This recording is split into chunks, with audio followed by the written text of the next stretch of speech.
Mary vilayatynyň Bayramaly etrap hassahanasyna yerleşdirilen zir-divil döriýän öýsüz adamyň duçar bolan güni ýurtdaky ykdysady kynçylyklaryň we saglyk puwdowynyň häzirki ýagdaýynyň gerimini açyp görkezýär. Onu hassahananyň koridorunda ýatyryp goýdular. Onda hiç ýyly barlyk işlerini geçirmediler. Ol diňe gatrak gıygyryp başlasa lukmanlar gelip jögülük etme diýip käte ýüzüne aldylar. Käte-de gaty agyrsyna çydamasa agryny adalýan sancym etdiler diýip waka şaýat bolan marly ýaşaýjy anonimlik şertinde 22 noýabrda Adatlyk radiosynyň habarçysyna gurrun berdi. Habarçymyz bilen söhbetdeş bolan ýagdaýdan habarly marlylaryň ençemesiniň aýtmagyna görä 21 noýabrda bir adamyň ýolda iki bükülüp ýatanyny gören ýaşaýjylar tit kömek ulogyny çagyrdylar. Bu adamy Bayramaly etrap hassahanasyna getirip birinji gatda koridoryň uğrundaky nasilkada ýatyryp goýdular. Oňa niräň agyrýa diýip sorasalar içini tutýar.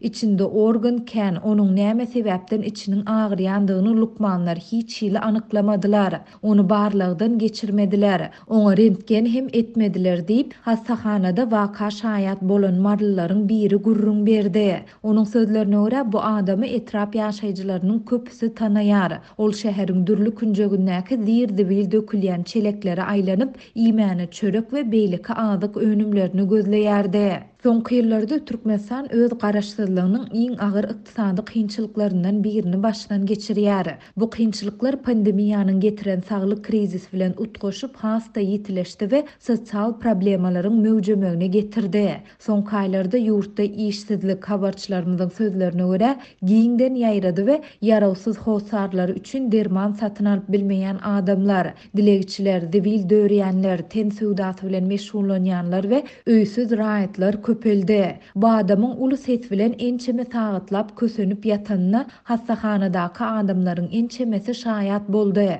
Ol gıygyryp ýatan soň lukmanlar oňa agyrsy aýrylar ýaly diňe bir derman sançdylar. Başga hiç zat etmediler diýip marly ýaşaýjy aýtdy. Hassahananyň koridorunda oturan adamlaryň biri onuň üst başynyň gaty könüdigine, köp ýeriniň ýyrtykdygyny we ondan ýakymsyz iýtiň gelýändigini aýdyp, onuň hiç ýyly hosarynyň ýokdugyny aňsa bolýardy diýdi.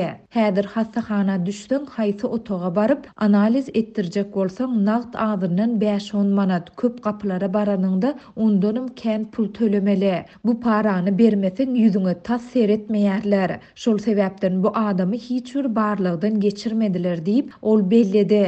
Adatlyk baýdylan ýagdaýlar barada Bayramaly etrap hassahanasy we saglyk müdirligi bilen telefon arkaly habarlaşyp goşmaça maglumat ýa kommentari almagy synançdy.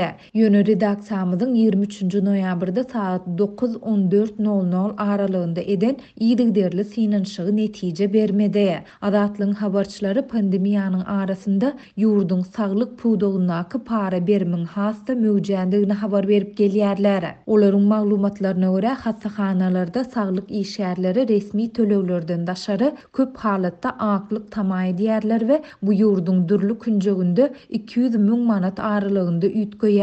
Çağı dowlanda göbek enelere tölenilýän boşluk puluň möçüri 5 000 manada çenli ýetýär. Soňky günlerde lukmanlaryň arasynda dik ýüzlük diýilen değişme ýa termin peýda boldy.